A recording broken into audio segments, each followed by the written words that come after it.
Hello, good morning everyone. मैं दीपशिका शेखावत आप लोगों की इंग्लिश की टीचर हूँ। BA first year. जैसा कि 12th क्लास पास करने के बाद में आप सभी लोग कॉलेज में आ जाते हैं। कॉलेज में आने के बाद में थोड़ा सा ऐसे लगता है कि अब तो क्या पढ़ना है, लेकिन अभी भी पढ़ना है।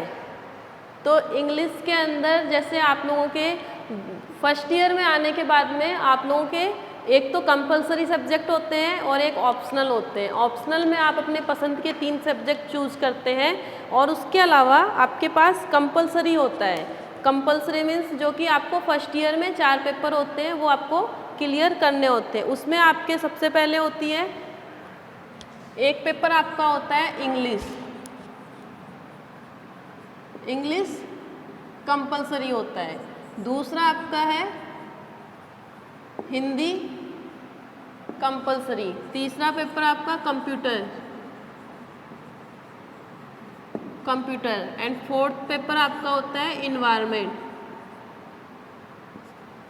ठीक है, ये 4 पेपर होते हैं जिनमें सिर्फ आपको पासिंग मार्क्स लाना होता है और ये चारों पेपर फर्स्ट ईयर में आपको क्लियर करने होते हैं। फर्स्ट ईयर में ये क्लियर कर लेने से आपको सेकेंड ईयर में सिर्फ 3 पेपर आपके जो ऑप्शनल पेपर हैं वो 3 पेपर आपके आगे चलते रहते हैं। उनमें जो भी आपने चूज कर रखा है, जैसे इंग्लिश हो गया, इंग्लिश लिटरेचर है, हिंदी लिटरेचर है, ज्योग्राफी है, पॉलिटिकल साइंस है और हिस्ट्री हो गया, इस तरीके से आपके अपने अपने सेम साइंस वालों को भी यही पेपर होते हैं। साइंस के अलावा उनके अपने 3 ऑप्शनल पेपर होते हैं। तो कंपलसरी अपने बीए और बीएससी दोनों के फर्स्ट ईयर में ये अपने कंपलसरी पेपर है, जिसमें इंग्लिश, हिंदी, कंप्यूटर और इन्वायरमेंट 4 पेपर। तो मैं आप लोगों को इंग्लिश का पेपर पढ़ाऊंगी।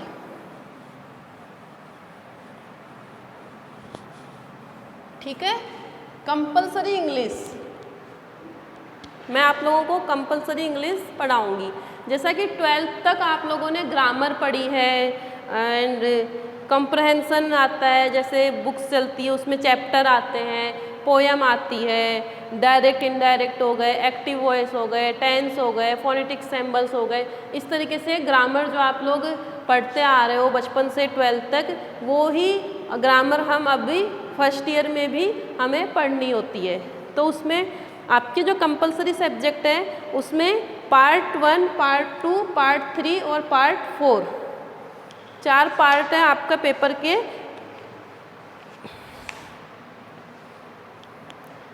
जो मैं आपको आज की क्लास में मैं एक वर्बली आपको समझा रही हूँ कि आपके कोर्स में, आपके सब्जेक्ट में क्या क्या चीज़ है इसमें। ठीक है, और वो मैं आप लोगों को बोर्ड के ऊपर बता देती हूँ। पार्ट 1,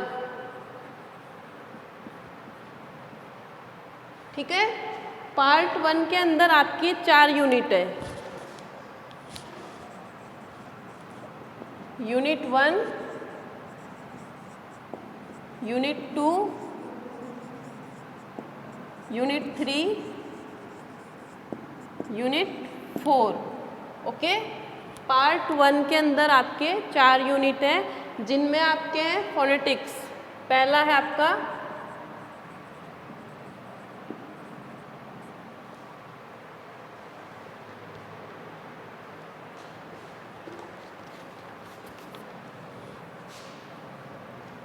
पूरा लिखा दे रही हूँ मैं आपको।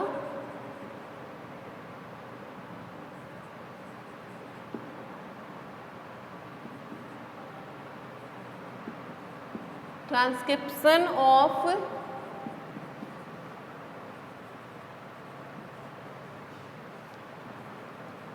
Phonetic symbol.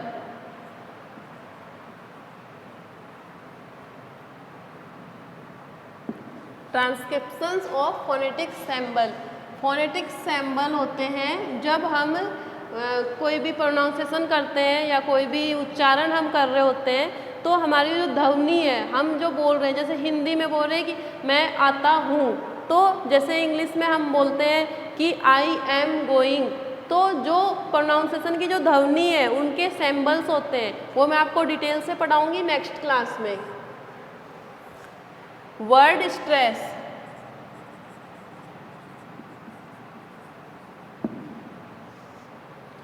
synonyms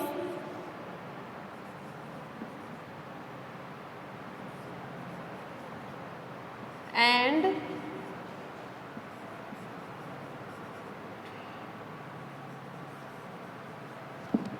antonyms.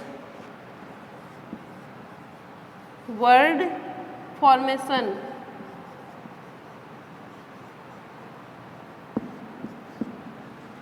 तो पार्ट 1 के अंदर आपकी 4 यूनिट है जो कि ग्रामर से रिलेटेड है।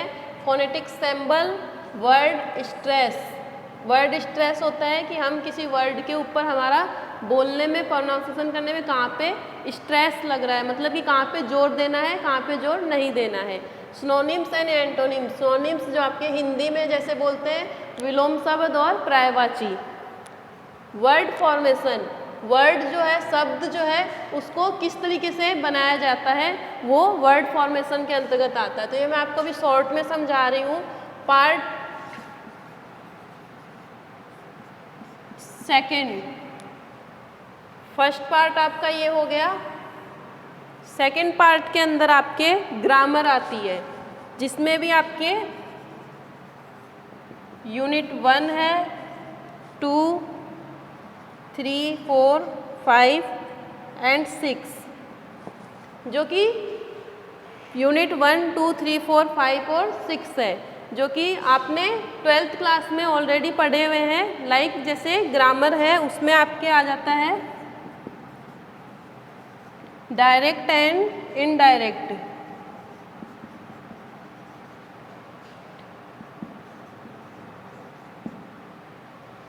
फर्स्ट यूनिट में आपके डायरेक्ट एंड इनडायरेक्ट है। सेकेंड यूनिट में आपके active and passive voice.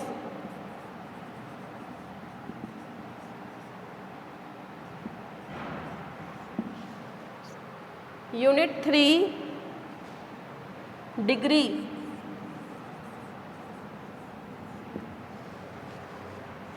Unit 4 tense. Unit 5 में आपके मॉडल्स हैं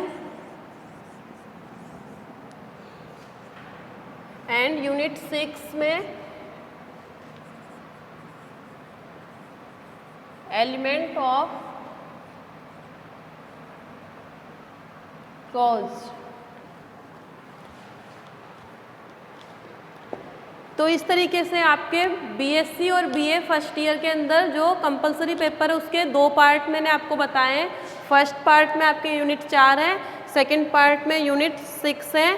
फर्स्ट पार्ट के यूनिट में आपके फोनेटिक सिंबल हो गए, word stress, synonyms, antonyms, word formation. Second part में आपके टोटल ग्रामर आती है जो कि 12th तक आपने ऑलरेडी पढ़ी हुई है। उसमें आपके डायरेक्ट और इनडायरेक्ट आ गए, एक्टिव से पैसिव वॉइस हो गया, डिग्री है, टेंस है, मॉडल्स है, एलिमेंट ऑफ कोज। क्या? हाँ कंटिन्यू चल रहा है ना अभी तो मैं कोर्स बता रही हूँ।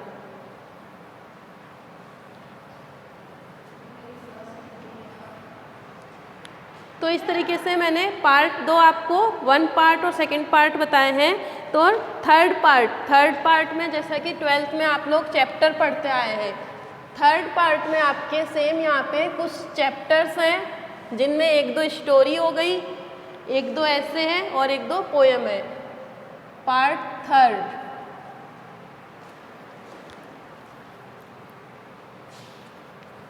जिसमें है आपके voice of the unwanted.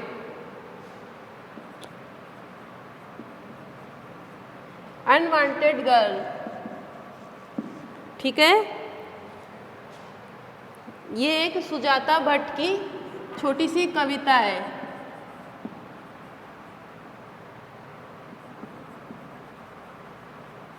Sujata Bhatt की एक छोटी सी पोयम है। ओके। दूसरे आपकी एक story, a mad T party. ये एक स्टोरी है।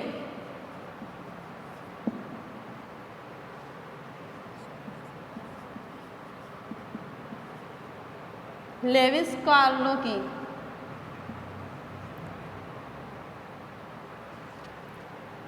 ठीक है। तीसरी भी आपकी एक स्टोरी है, the night train eight Delhi, Ruskin bond.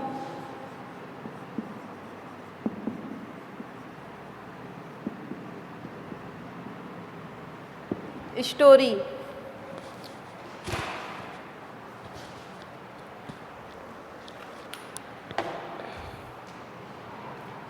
Fourth आपका the birth of khadi,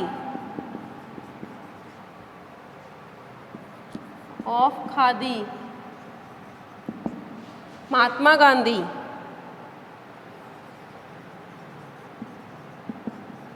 Gandhi ji का ऐसे है ये, जैसा कि नाम से पता है खादी का जन्म कैसे हुआ।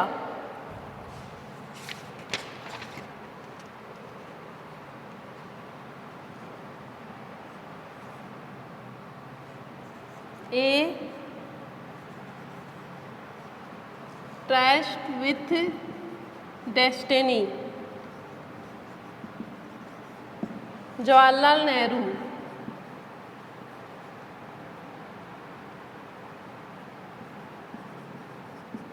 ये भी एक ऐसे है। लास्ट आपका vision 2020, vision for 2020, APJ Abdul Kalam.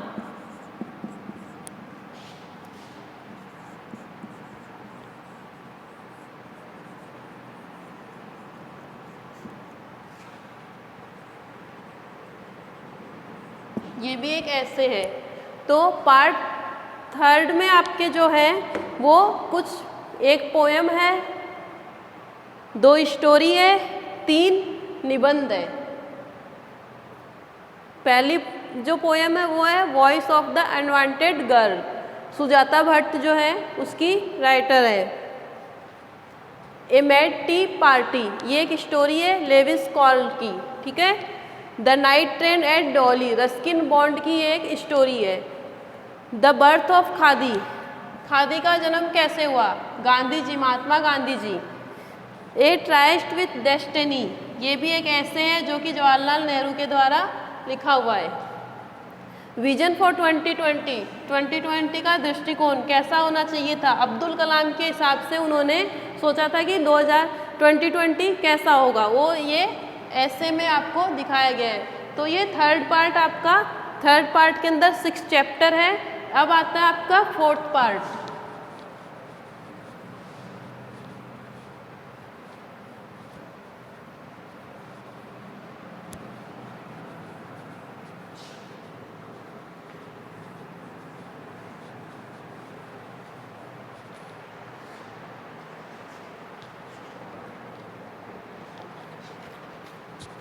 Part fourth, comprehension skill.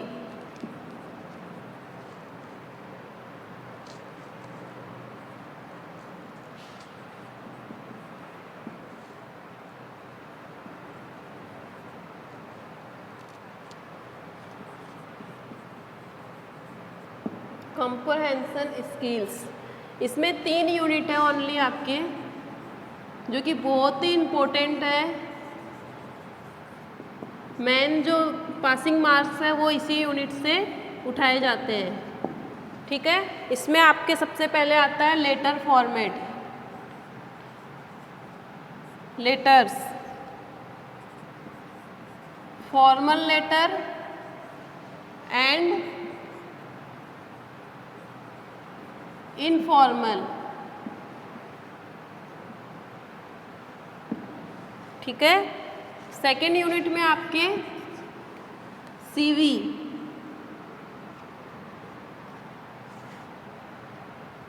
And job application.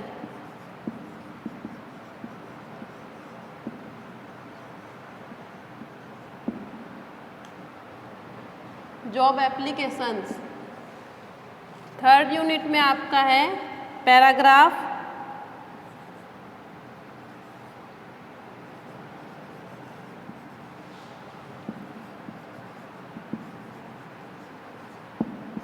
Paragraph writing.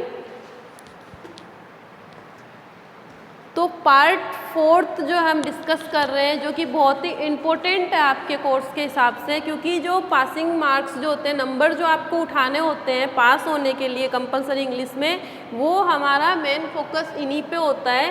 क्योंकि लेटर और CV, job applications, paragraph writing, इनमें अगर आप बिल्कुल सही तरीके से, बिल्कुल रूल्स के हिसाब से अगर आप इनको करते हो तो इनमें नंबर कटने के चांस बहुत कम होते हैं। तो आपके लेटर के अंदर दो तरह के लेटर हैं, एक तो है फॉर्मल, दूसरा है इनफॉर्मल।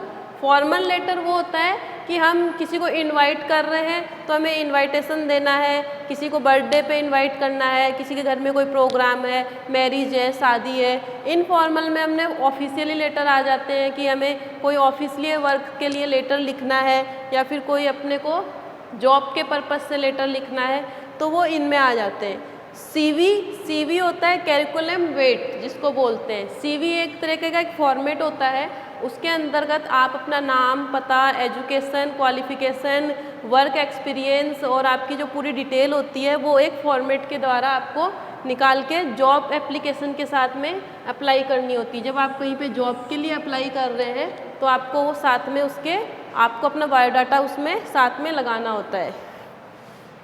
यूनिट 3 के अंदर आपका पैराग्राफ राइटिंग, जो आप काफ़ी समय से पढ़ते आ रहे हैं कि पैराग्राफ दिया होता है, पैराग्राफ के अंदर से आपको क्वेश्चंस दिए होते हैं, उनको सॉल्व करना होता है। एक 5-10 नंबर का मतलब ये आपको हो जाता है। तो मेन फोकस जो है आपका यूनिट पार्ट 4 इस पे होना चाहिए, और ये बहुत ही इम्पोर्टेंट पार्ट है, इसकी तैयारी करना बहुत ज़रूरी है। तो इस तरीके से आपको मैंने आज की क्लास में कंपलसरी इंग्लिश के जो सिलेबस था वो मैंने आपको डिस्कस किया है। नेक्स्ट क्लास में मैं आप लोगों को कोर्स के अकॉर्डिंग एक एक टॉपिक वाइज टॉपिक आप लोगों से मैं क्लियर करती रहूँगी, और कुछ भी नहीं समझ में आए तो आप लोग मेरे नंबर पे या मेरे से कैसे भी करके आप कॉलेज के नंबर पे कांटेक्ट करके मेरे से पूछ सकते हो। Okay, thank you.